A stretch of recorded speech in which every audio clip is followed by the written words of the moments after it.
Crimean War. More soldiers died from infection than in battle.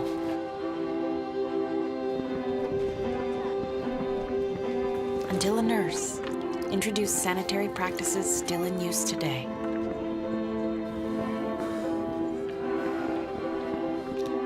When the scourge of polio hit the world, it was standard practice to strap down and immobilize patients. Until a nurse discovered that movement and physical therapy had far better results.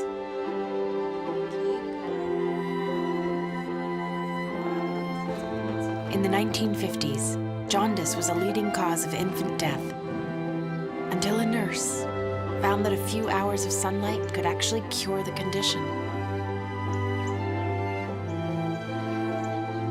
At the dawn of the AIDS epidemic, no one knew how the disease spread, so patients were kept quarantined and alone, until nurses defied convention and embraced them with compassion.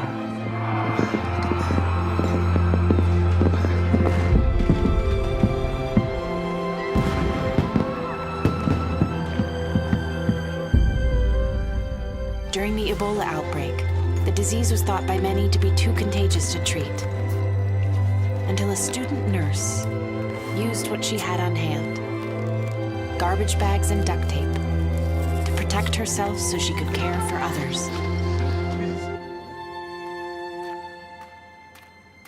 And cerebral palsy robbed many patients of their ability to speak, until a nurse gave them back their voices. And I will always be grateful to her.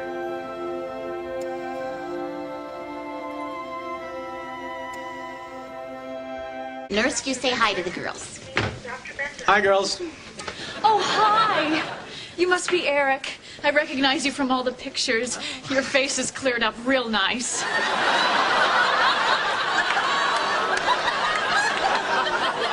Thanks for noticing that. You know, your mom does the work of 5 nurses. This place would fall apart without her. And she's so funny. Oh, yeah, she is. Wait, no, she's not. Oh, yeah. And she draws these funny cartoons. See? Now, I warn you, it's a little racy, but...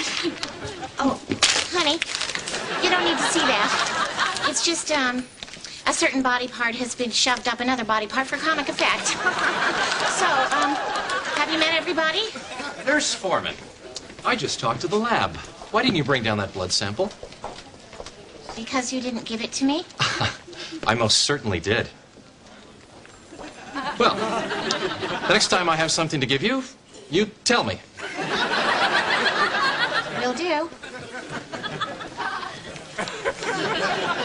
What is his problem? Well, you all know my theory.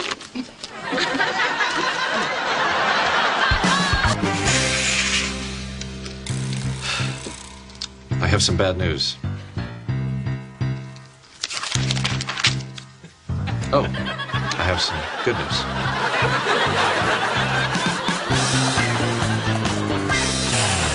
All right, let's start Mr. Harris on a full course of penicillin. Oh, doctor, you might want to consider erythromycin. And why would I want to do that, nurse? Well, it's just that Mr. Harris is allergic to penicillin, and I thought erythromycin might make him a touch less dead. I know that when I go to the hospital, I like to not die. You know, Greg's in medicine too, Larry. Oh, really? Yeah. What field? Nursing. That's good. No, really, what field? Nursing.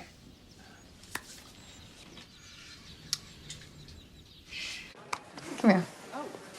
Nurse, I need clean sheets right away to room 1000. She's covering because she's embarrassed that she likes a nurse, and I really can't figure out why. Well, that's because you're doing a woman's job, son. Have a good one. So, Dan, nurse, not a doctor, huh? Kind of girly, isn't it? Chandler? Nah, that's okay. I'm just doing this to put myself through medical school.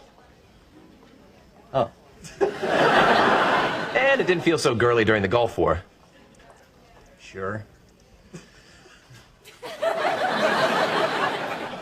And listen, thanks for doing that for us, by the way. Did you come? Hi, I'm Derek. Tanya. Hi.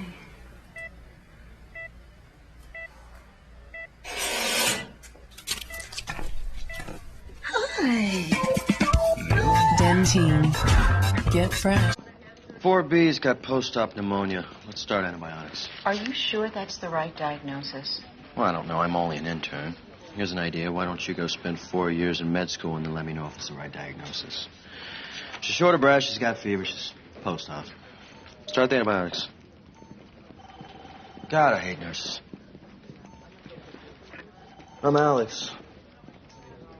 I'm with Jeremy. You're with the Nazi, right? She may not have pneumonia, you know. She could be splinting or have a PE. Like I said, I hate nurses. What did you just say? Did you just call me a nurse?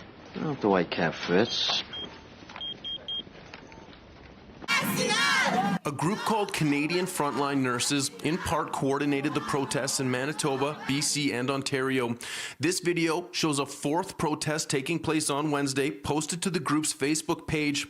Darlene Jackson, president of the Manitoba Nurses Union, wrote to City News in a response. A statement reads, "This event is absolutely not supported, sanctioned, or involves the Manitoba Nurses Union. In fact, MNU is not in any way affiliated with the individuals calling themselves Canadian Frontline Nurses. While it is unfortunate that this group is taking attention away from the important vaccination efforts happening across Canada, the vast majority of nurses in this country have seen firsthand the devastating effects of COVID-19 and understand that the only way out of this pandemic is through social distancing, masking, and vaccination."